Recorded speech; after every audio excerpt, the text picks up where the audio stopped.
KKMD 447화, Popular Mechanics 외신 번역, GM 캐딜락에 대한 수요보다는 현대차에 대한 수요가 훨씬 더 많다? 세계가 원하는 전투기계의 현대차 KF-21. 많은 분들이 알고 계시다시피 KF-21 보라매가 초도 비행을 할 당시 두 대의 전투기가 KF-21을 호위하고 있었습니다. 호위기 한 대는 T-50 골든 이글이었고 나머지 또 다른 한 대는 FA-50 파이팅 이글이었습니다. 대수롭지 않은 일이라고 생각할 수도 있지만 개인적으로는 국산 로우엔드급 전투기 FA-50과 역시 국내에서 생산된 미들 하이급 전투기 KF-21이 나란히 비행하는 장면이 대단히 인상 깊었습니다. 국산 경차, 중형차가 나란히 달리는 모습을 연상했다고나 할까요? KF-21의 덩치를 더 키워서 등장하게 될지도 모를 차세대 한국형 대형 전투기 KF-XX까지 등장하게 된다면 대한민국은 그 누구도 부정하기 어려운 항공우주 강국으로 자리매김하게 되겠다는 생각이 들었습니다. KF-21 블락3나 KF-XX는 KF-21의 실전 배치가 완료되는 2030년대 실체가 드러날 것으로 예상되고 있습니다. 이미 기본적인 개념 연구는 시작된 것으로 알고 있고요. KF-21 보라매 초도 비행에 대한 해외 군사 전문지들의 기사를 찾아 읽어보던 중 흥미로운 내용 하나를 발견하게 되었습니다. 미국의 저명한 군사 관련 매체 Popular Mechanics가 7월 22일 게재한 기사인데요. 초반부터 중반까지는 우리가 익히 알고 있는 내용들을 기술하고 있습니다. 하지만 중반 이후부터 최근 몇 년 동안 방산 물품 수출 강국으로 떠오른 대한민국에 대한 이야기를 하면서 KF-21이 어떤 의미로 미국의 전투기 시장에 위협이 될 수 있는지를 설명하고 있습니다. 먼저 7월 22일 Popular Mechanics가 게재한 기사를 번역해본 뒤 이야기를 이어나가 보도록 하겠습니다. 기사 원문은 노란색 글자로 표시됩니다. 22년 동안 이어진 독자적으로 첨단 전투기를 만들어 보겠다는 한국인들의 노력이 마침내 결실을 맺었다. 그렇게 탄생한 노력의 결정체 KF-21 보라매를 위해 한국인들은 원대한 계획을 세우고 있다. 한반도 안보 상황에 맞춰 제작된 대한민국 최초의 국산 전투기가 처음으로 비행에 성공했는데 이는 대한민국 항공우주사에 있어 중요한 이정표로 기록되게 되었다. KF-21 보라매는 첨단 한국형 전투기를 제작하기 위해 22년 동안 이어진 수많은 노력과 땀이 일궈낸 결실이며 한국인들은 KF-21을 제작하여 자국 공군에 공급할 뿐만 아니라 국제 전투기 시장에도 진출할 계획을 가지고 있다. 대한민국 국방부에 따르면 KF-21 CJ-1호기는 경상남도 사천의 군용 비행장에서 이륙하여 33분 동안 테스트 비행을 완료한 후 무사히 착륙했다. 초음속 비행 테스트는 다른 날에 실시하도록 연기한 KF-21 CJ기는 이날 시속 400km의 속도로 비행했다. 한국항공우주산업 카이는 2026년으로 예정된 양산 과정에 도달하기 전까지 총 2200회의 시험 비행을 계획하고 있다. 대한민국은 비행 가능한 6대의 CJ기들을 만들어 2026년까지 개발 및 테스트를 마무리할 계획이며 KF-21은 공대공 및 공대지 임무를 모두 수행할 수 있는 멀티롤 전투기로 등장할 예정이다. 2026년부터 2028년까지 KF-21 블락1으로 알려진 최초의 40대가 생산되는데 이 블락1 버전은 공대공 전투는 완벽하게 수행할 수 있지만 공대지 임무는 부분적으로만 수행 가능하다. 그 다음 생산되는 80대의 KF-21 블락2는 2032년에 생산이 마무리될 예정이며 완전한 공대지 공격 능력을 갖추게 된다. KF-21은 미국의 F-35 합동 타격 전투기와 유사한 점을 지니고 있지만 완전한 5세대 전투기는 아니다. 5세대 전투기가 요구하고 있는 수준의 스텔스 성능은 갖추고 있지 못한 KF-21은 대신 4.5세대 전투기로 분류된다. KF-21 보라매가 4.5세대 전투기로 분류되는 가장 큰 이유는 내부 무장창의 부재에 있다.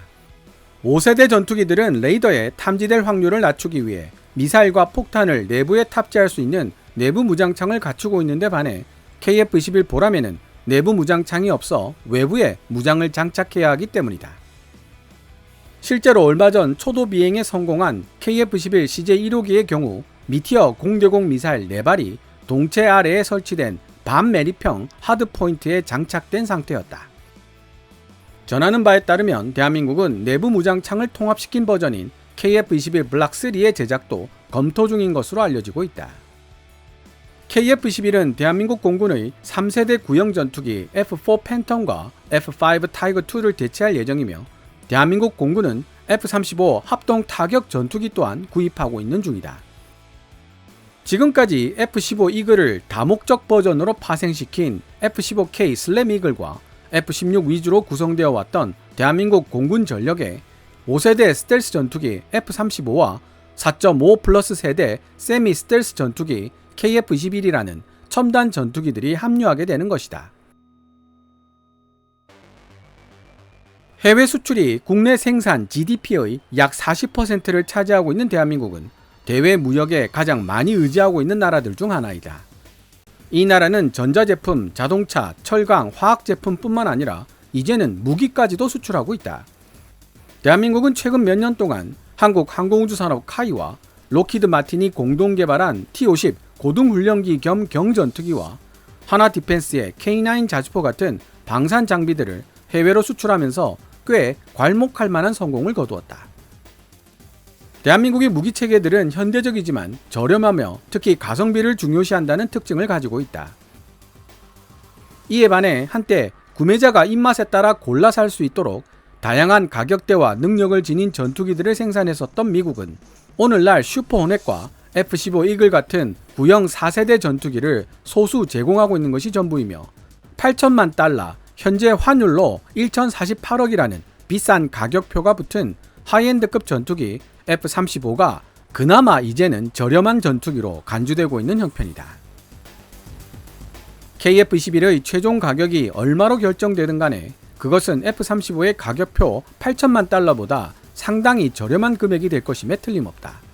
KF-21의 초기 버전들은 F-35보다 여러 면에서 성능이 떨어질 수도 있겠지만 이 세상 모든 나라들이 F-35 같은 첨단 고급 전투기를 필요로 하는 것은 아니다. 게다가 중국이나 러시아처럼 공격적이고 전체주의적인 성향을 지닌 국가들의 부상은 많은 나라들로 하여금 대한민국 현대가 만들고 있는 저렴하고 가성비 좋은 승용차의 군용 전투기 버전을 요구하는 결과를 낳았다. 이와는 대조적으로 미국은 GM 캐딜락 같은 고급화되었지만 가격과 유지비가 엄청나게 비싼 브랜드를 양산하는 데 골몰해 있다. 물론 고급 브랜드 GM 캐딜락에 대한 수요는 언제나 존재하겠지만 문제는 저렴하고 가성비 좋은 현대차에 대한 수요가 앞으로도 계속 캐딜락의 수요를 능가할 것이라는 데 있다. 지금까지 2022년 7월 22일 미국의 군사 전문지 Popular Mechanics가 게재한 기사 Korea's first fighter jet makes its maiden flight. 대한민국 최초의 전투기가 처음으로 하늘을 날다를 번역해 보았습니다. Popular Mechanics는 미국의 F-35를 제너럴 모터스, GM이 만든 고급 자동차 브랜드 캐딜락에 비유하고 KF-21 보라매를 대한민국 기업 현대가 만들고 있는 고급 세단에 비유하고 있습니다. 미국 대통령의 의전 차량으로도 쓰이는 캐딜락은 GM이 고급화 전략으로 밀고 있는 브랜드입니다. 자동차에 대해 잘 알지 못하는 저도 어느 정도 이야기는 듣고 있을 정도로 캐딜락은 높은 인지도를 지닌 동시에 부의 상징이기도 합니다. 하지만 현실적으로 가격도 비싸고 유지 비용도 엄청난 캐딜락에 대한 수요보다는 가격이나 운용 유지비에서 좋은 가성비를 내는 현대자동차 제품들에 대한 수요가 항상 더 높을 수밖에 없는 것이 현실이라고 Popular Mechanics는 지적하고 있습니다. 게다가 Popular Mechanics도 언급하고 있지만 현재 미국의 전투기 생산 라인은 5세대 전투기 F-35 생산에 집중되어 있습니다. 4세대 F-16 전투기를 4.5세대 F-16B로 개량하는 작업도 생산 라인의 부족으로 많이 밀려있는 상황이며 신규로 제작되고 있는 4세대 전투기는 극소수의 슈퍼호넷과 F-15 이글에 불과합니다. 원래 144대까지 도입하기로 되어 있던 4.5세대 전투기 보잉 F-15EX 이글2의 경우도 도입 수량을 80대로 줄이고 대신 6세대 전투기 엔자드 개발에 투자하겠다고 발표된 상황이죠. 고등훈련기 T-7A를 고등 전술훈련기 겸 4세대급 경전투기로 사용하려던 계획도 많은 난관에 봉착해 있습니다. 처음부터 경전투기로 개량할 것을 염두에 두고 설계된 T-50을 바탕으로 하고 있는 FA-50은 입찰에 승리하기 위해 최소한의 비용으로 훈련기 사양에만 맞추어 설계된 T7A와 비교할 수 없는 성능상 우위를 지니고 있습니다. 아무도 예상하지 못했던 저렴한 입찰 금액으로 훈련기 수주전을 가져간 보잉이지만 그 때문에 500대에 달할 것으로 여겨지는 고등 전술 훈련기 ATT 사업에서는 고전을 면하기가 어렵게 되었다는 뜻입니다. 좀 더 상세한 내용은 KKMD 337화 미 공군의 삽질과 때늦은 후에 13년 후에 등장할 훈련기 T7이 아니라 실전화된 고등 전술 훈련기 FA-50이 필요하다 편을 참고하시면 됩니다. 어쨌든 세계 시장 판도로 봤을 때 5세대 스텔스 전투기 F-35를 도입하고 운용할 수 있을 정도의 경제력을 지닌 나라들은 많지 않다는 것이 문제입니다. 풀업 전투기 슈퍼투카노를 주력으로 사용하고 있는 나라들도 생각보다 많고 4세대 전투기로 구분되는 F-16CD 블락 50-52를 주력으로 삼고 있는 나라들도 정말 많이 있을 정도로요. 파퓰러 미케닉스는 중국이나 러시아 같은 공격적 성향이 강한 전체주의적 국가들 때문에 KF-21의 시장이 크게 확대될 것이라고 예측하고 있는데요. 실제로 러시아로부터 군사적 위협을 받고 있는 폴란드가 대한민국의 FA-50 48대를 구매하려 하고 있습니다. 세부적인 내용과 절차가 완료되기 전까지 시간은 걸리겠지만 폴란드 정부의 의지는 확고하다고 합니다. 중국에게 위협을 느끼고 있는 말레이시아도 역시 블락 20 버전으로 업그레이드된 FA-50을 구매할 가능성이 높다는 분석이 나오고 있는 상황입니다. 미국의 주류 매체 CNN은 FA-50을 이미 운용하고 있는 국가들, 예를 들면 태국, 필리핀 그리고 이라크 같은 나라들이 KF-21의 선도적인 구매 국가가 될 가능성이 높다고 지적하고 있습니다. 이러한 CNN의 분석은 FA-50 판매 성공 여부가 KF-21 수출 성공 여부에 큰 영향을 미치게 될 것이라는 사실을 유추하게 만듭니다. 일부 네티즌들 중에는 블락 20로 개량된 FA-50이 KF-21의 시장을 잠식할 것이라는 우려를 하고 있지만 CNN의 분석에 따르면 잠식은커녕 오히려 FA-50의 수출은 KF-21의 시장을 더욱 확대해 줄 수 있는 촉매가 될 수 있다는 것입니다. KF-21 블락 1이 실전 배치되려면 아직 4년이라는 시간이 남아 있습니다. 실물이 초도 비행을 했으니 KF-21을 도입하려는 의도를 가진 나라들의 입질이 시작되겠지만 그보다 앞서 FA-50의 시장을 확대하려는 적극적인 노력이 선행되어야 할 것입니다. 무려 500대 수출을 바라볼 수 있는 미 공군 고등 전술 훈련기 ATT 수주전이라는 굵직한 무대도 내년부터 시작이 될 것이고 폴란드를 시작으로 유럽에서 FA-50에 대한 관심이 높아질 가능성이 크기 때문이죠.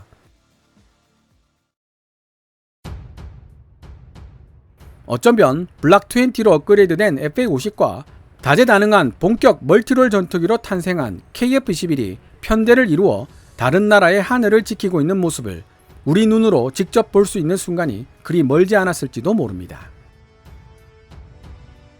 오늘 KKMD에서 준비한 내용은 여기까지입니다. 방송되었던 내용들은 KKMD 공식 블로그에서도 만나보실 수 있으니 구글 검색창에서 KKMD를 검색해 보시기 바랍니다. KKMD는 여러분들께서 챙겨봐 주시는 광고 수익으로 운영되고 있습니다. 앞으로도 계속 양질의 컨텐츠를 만들 수 있도록 많은 도움 부탁드리겠습니다. 지금까지 시청해 주셔서 감사합니다. Kevin's Military Channel KKMD